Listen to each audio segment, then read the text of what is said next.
শুক্রবার ৯ জিলহজ ১০ হিজরি সনে হজের সময় আরাফা ময়দানে দুপুরের পর হযরত মুহাম্মদ সাল্লাল্লাহু আলাইহি ওয়াসাল্লাম লক্ষাধিক সাহাবীর সমাবেশে ঐতিহাসিক ভাষণ দেন।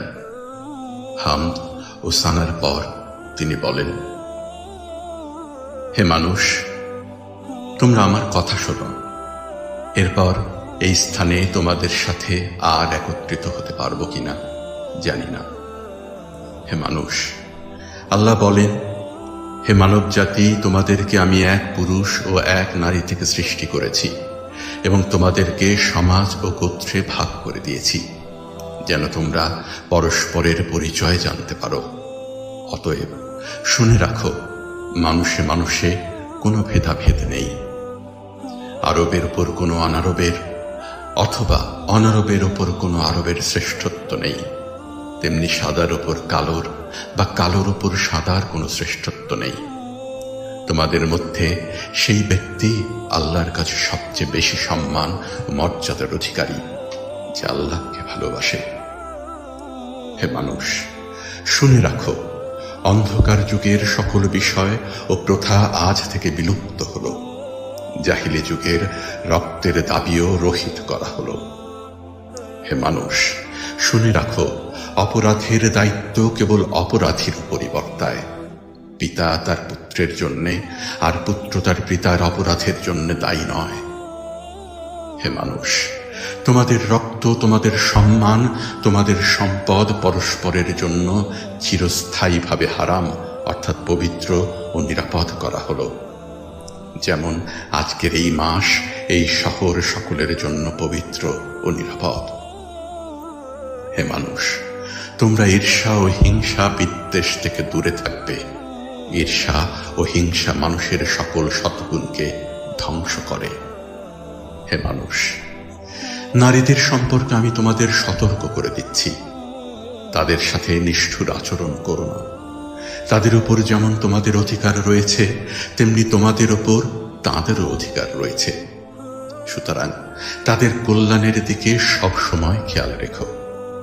হে মানুষ, অধীনস্থদের সম্পর্কে সতর্ক হও।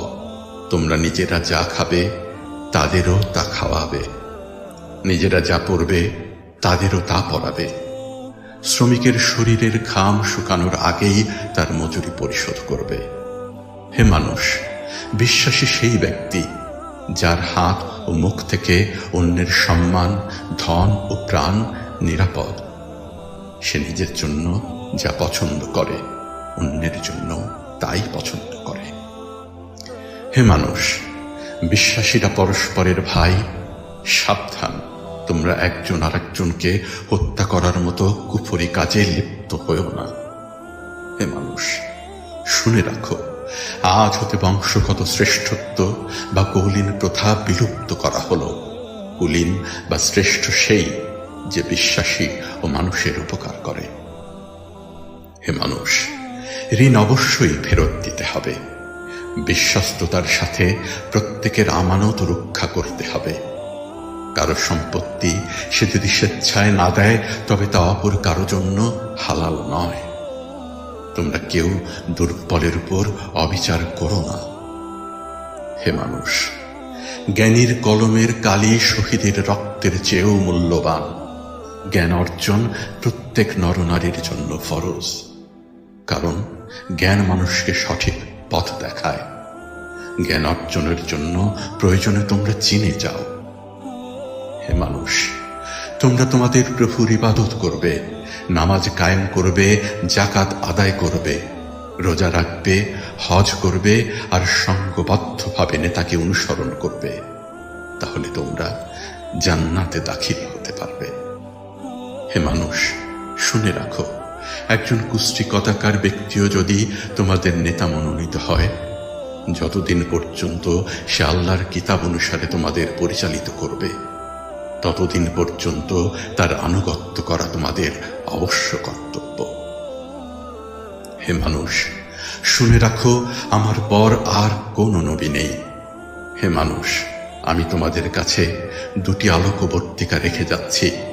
যতদিন তোমরা এ দুটো অনুসরণ করবে ততদিন তোমরা সত্য পথে থাকবে, এর একটি হলো আল্লাহর কিতাব, দ্বিতীয়টি হলো আমার জীবন দৃষ্টান্ত। হে মানুষ, তোমরা কখনোই ধর্ম নিয়ে বাড়াবাড়ি করো না, কারণ অতীতে বহু জাতি ধর্ম নিয়ে বাড়াবাড়ির কারণে ধ্বংস হয়ে গেছে। হে মানুষ, প্রত্যেককেই শেষ বিচারের দিনে সকল কাজের হিসাব দিতে হবে, অতএব সাবধান হও। হে মানুষ, তোমরা যারা এখানে হাজির আছো, আমার এই বাণীকে সবার কাছে পৌঁছে দিও। এরপর তিনি জনতার উদ্দেশ্যে জিজ্ঞাসা করলেন, হে মানুষ, আমি কি তোমাদের কাছে আল্লাহর বাণী পৌঁছে দিয়েছি? সকলে সমস্যার জবাব দিল, হ্যাঁ। এরপর নবীজি সাল্লাল্লাহু আলাইহি ওয়াসাল্লাম বললেন, হে আল্লাহ, তুমি সাক্ষী থাকো, আমি আমার সকল দায়িত্ব পালন করেছি। আমিন।